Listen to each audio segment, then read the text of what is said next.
সমাবেশের সম্মানিত সভাপতি, উপস্থিত আমাদের সহযোদ্ধারা, সকলকে জানাচ্ছি আমি লাল সালাম, আসসালামু আলাইকুম। আসলে আমরা যারা আজকে একত্রিত হয়েছি, আমাদের প্রত্যেক সময় আমাদের দুর্ভাগ্যজনক হলো আমাদের দেশের কোনো না কোনো বিষয় নিয়ে আমরা দাঁড়ান লাগে, এই রাজপথে নামা লাগে।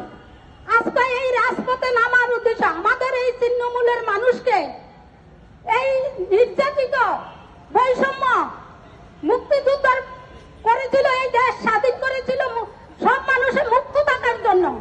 আজকে এই মুক্ত থাকাটাকে কিছু লোক, কিছু রাজনৈতিক দল তারা পুঁজি করে আজকে লাফাইয়া লাফাইয়া তারা বড় লোক হইয়া, তারা অট্টালিকা বাড়ি করে গাড়ি করে তারা চলে, আর আমরা সাধারণ মানুষ তাদের নির্যাতনের শিকার হইয়া দেশে দুইটা দুইটা মরি।